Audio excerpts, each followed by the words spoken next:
नमस्कार मंडळी, घरगुती आणि बरंच काहीमध्ये मी स्मिता तुम्हा सगळ्यांचं मनापासून स्वागत करते. तर आजच्या व्हिडिओमध्ये आपण पाहणार आहोत हम्पी येथील श्रीकृष्ण मंदिर, सासिवे काळू गणेश आणि हेमकूट टेकडीवरील मंदिरे.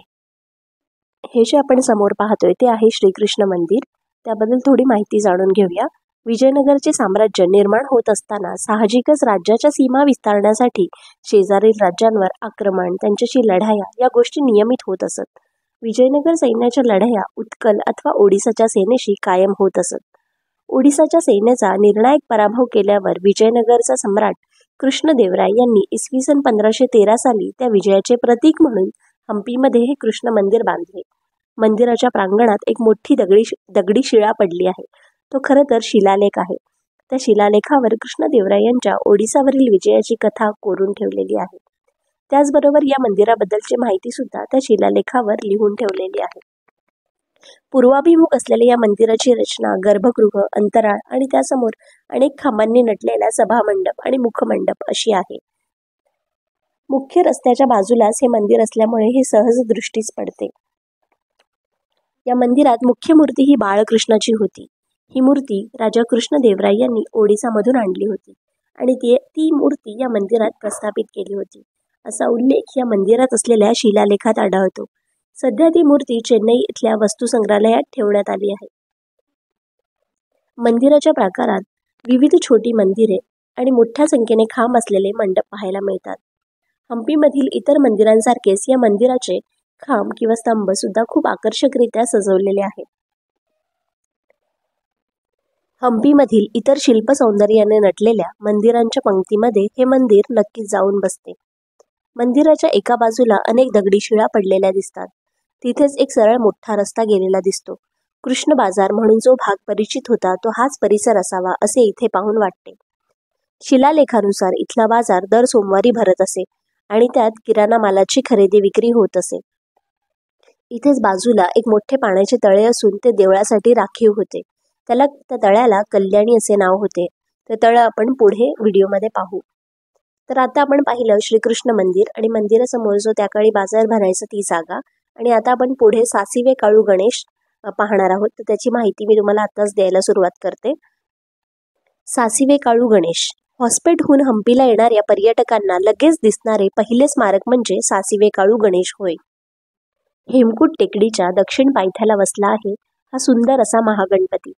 हम्पीच्या इतर स्थापत्याप्रमाणेच हे गणपती बाप्पा सुद्धा हम्पीच्या सौंदर्यात भरच घालत आहेत. आपल्याकडे एखादे दैवत, एखादे मंदिर आले की त्यासोबत सुंदर अशी एक दंतकथा येतेच येते. या गणपती बाप्पाची पण अशीच एक कथा इथे सांगतात. एकदा भरपूर भोजन झाल्यामुळे गणपती बाप्पाचे पोट एवढे फुगले की ते अगदी फुटायच्या अवस्थेला पोहोचले. अशा वेळी गणपती बाप्पाने काय केले, एक सर्प पकडला आणि आपल्या फुगणाऱ्या पोटाभोवती आवळून बांधला आणि त्याचे पोट वाढायचे थांबले.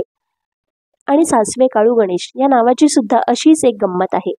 गणपती बाप्पाचे पोट मोहरीच्या दाण्याच्या आकाराचे झाले. स्थानिक भाषेत मोहरीला सासिवे काळू असे म्हणतात. त्यामुळे हा गणपती झाला सासिवे काळू गणेश. एक सलग पाषाणातून कोरून काढलेली ही बसलेल्या स्थितीत असलेली गणपती बाप्पाची मूर्ती आहे. मंडपाजवळील मोठ्या खडकावर आढळून येणाऱ्या शिलालेखात असे म्हटले आहे की ही मूर्ती आंध्र प्रदेशातील व्यापाऱ्यांद्वारे बनविण्यास सांगितले गेली होती. मागील बाजूने गणपतीची मूर्ती पाहिल्यास गणेशा त्याच्या आई पार्वतीच्या मांडीवर विराजमान दिसतात. गणेशाच्या प्रचंड प्रतिमेने पार्वतीची मूर्ती झाकून जाते आणि ती जवळजवळ दिसून येत नाही. असे हे सासिवे काळू गणेश. ओम गण गणपतये नमो नमः. श्री सिद्धिविनायक नमो नमः. अष्टविनायक नमो नमः. गणपती बाप्पा मोरया.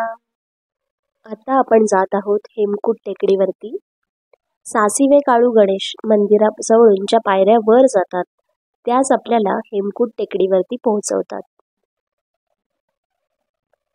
हम्पीमधून सूर्योदय आणि सूर्यास्त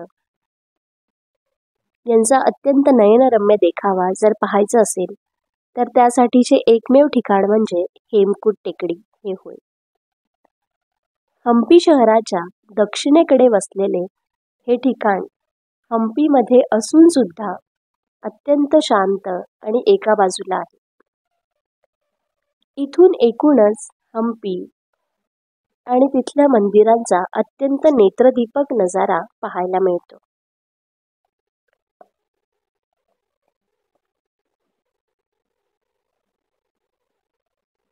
इथे येण्यासाठी एक दुमजली प्रवेशद्वार आहे.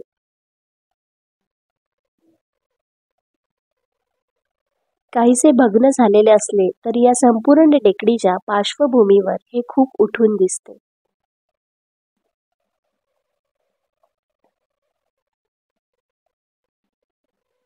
विजयनगर साम्राज्य अस्तित्वात येण्या अगोदरचा काळ आणि विजयनगर साम्राज्याचा काळ अशा संमिश्र कालखंडातील ही मंदिरे आहेत. या टेकडीवर असलेली मंदिरे म्हणजे एक प्राचीन मंदिर समूह म्हणायला हवा. समोर आपण पाहतोय खूप सुंदर असा सूर्यास्त.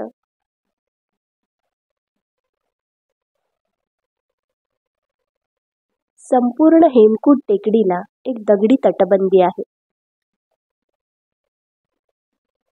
विरूपाक्ष मंदिराच्या बाजूचा हा भाग येतो.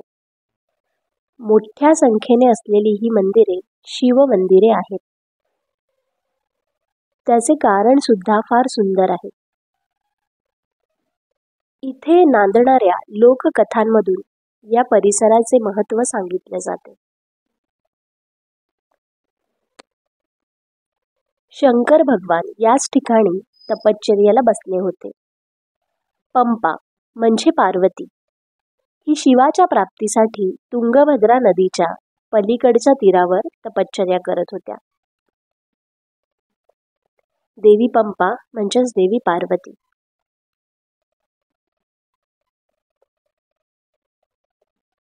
देवी पंपांच्या कठोर तपसाधनेमुळे भगवान शिव प्रसन्न झाले आणि त्यांनी पंपाशी विवाह करण्यास मान्यता दिली. त्याचबरोबर स्वर्गातून देवांनी इथे सोन्याची फुले उधळली. सोन्याची फुले पडल्यामुळे हे ठिकाण झाले हेमकूट. अजून एक दंतकथा या परिसराशी निगडीत आहे. पंपाचे लग्न शिवाशी व्हावे. देवी पंपा यांचे लग्न भगवान शंकराशी शिवाशी व्हावे म्हणून कामदेवाने याच ठिकाणी शंकर देवांची तपश्चर्या भंग केली. क्रोधित झालेल्या शिवाने त्यामुळे आपला तिसरा डोळा उघडून कामदेवांना भस्म केले. परंतु कामदेवांची पत्नी देवी रती यांनी देवाकडे भगवान शंकरांकडे आली आणि तिने क्षमायाचना केल्यावर देवाने परत कामदेवांना जिवंत केले. ही घटना याच ठिकाणी झाल्याचे सांगतात. त्यामुळे हेमकूट टेकडीला स्थापत्यासोबतच पौराणिक महत्त्व सुद्धा प्राप्त झाले आहे. असे हे खूप सुंदर असे हेमकूट टेकडी आणि त्यावर ही असणारी भरपूर सारी मंदिरे. तर आजच्या व्हिडिओमध्ये आपण पाहिलं श्रीकृष्ण मंदिर, मंदिरासमोर जे बाजार भरायचं मार्केट असायचं ती जागा, त्यानंतर सासिवे काळू गणेश, गणपती बाप्पाची मूर्ती आणि हेमकूट टेकडी. जर आजचा व्हिडिओ तुम्हाला आवडला असेल तर नक्की लाईक, शेअर आणि सबस्क्राईब करायला विसरू नका. Thank you so much for watching.